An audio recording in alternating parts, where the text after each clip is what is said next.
So what is Kundalini? Right now, I am speaking. This is Kundalini. You are alert and listening. If you are alert and listening, that is Kundalini. A flower is blossoming, that is Kundalini. A dog is barking, that is also Kundalini. Or in other words, the fundamental life force in the existence, we call it Kundalini. Now, within the system, within the human system, if you look at this as a kind of a life package, it's a piece of life. This piece of life is packed in a certain way with layers of this energy. One dimension of energy comes alive immediately because that is necessary for your survival process. The other dimensions of energy will not come alive unless you do something about it. Unless you're aware of it and activate it in a certain way, they do not come into existence, they remain dormant. The dormant energy is way bigger than the energy that is in use right now.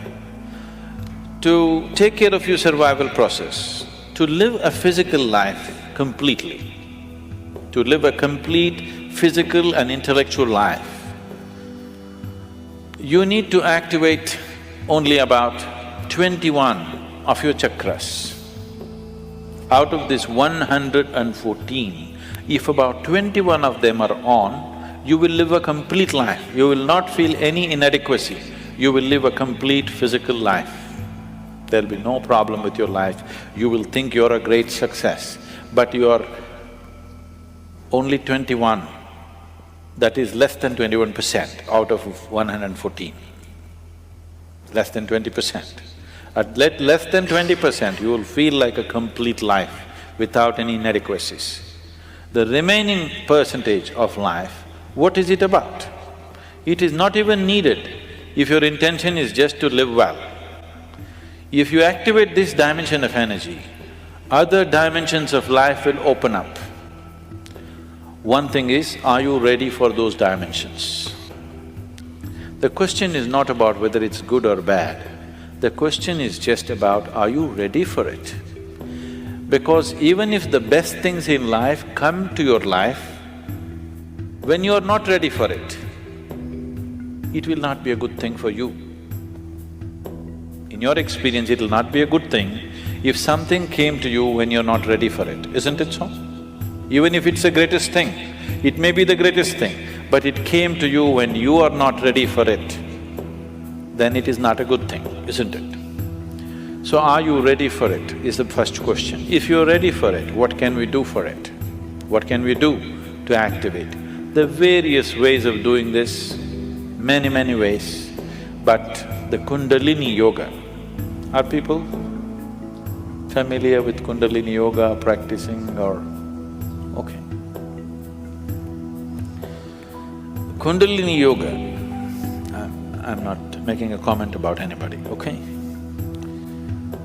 Kundalini Yoga in its essence is the most dangerous form of yoga.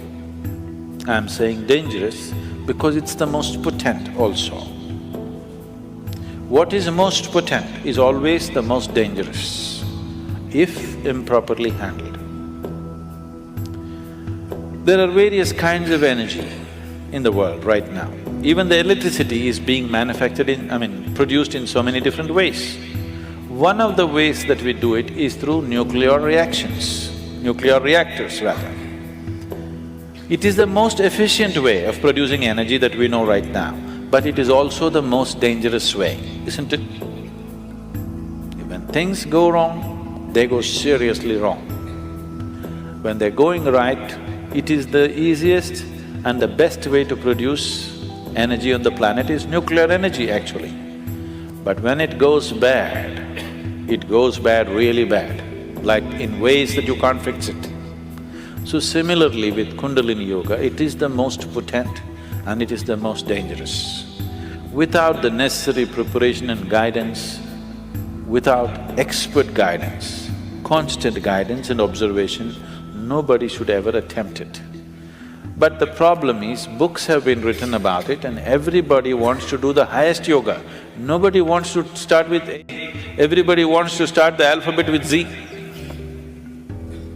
This attitude itself is dangerous. What can be a life-transforming force can become a life-destructive force simply because without the necessary commitment and dedication and focus and understanding, it is being handled. Anyway, about rising the Kundalini. If the Kundalini rises, the dimensions of your life will change so rapidly that you must be willing to make the outside adjustments equally quick. Otherwise, things will fall apart in a big way. In the classical yogic traditions, there is a certain type of yoga we teach for people who live in family situations. There is a certain other type of yoga we teach for ascetics. In Isha we have both the forms. We have ascetic yoga and we have the general yoga. We will never teach you the ascetic form. That is the most potent way to do it. But it will demand a certain dimension of discipline and focus which your regular lives will not allow. If you do that kind of yoga, it will dismantle your outside life instantly. Now this yoga is not designed to dismantle your life, this yoga is designed to make your life happen better. When life happens better, when things happen better, you make more money, your business is going better, your profession is happening better, you are generally, unfortunately, your longing to seek the higher becomes slower. Yes? So in the real sense, it is not the good way to do it, but it's the only way it works in today's world. And it's the only way it works for majority of the people. For a small number of people, we can do it other ways.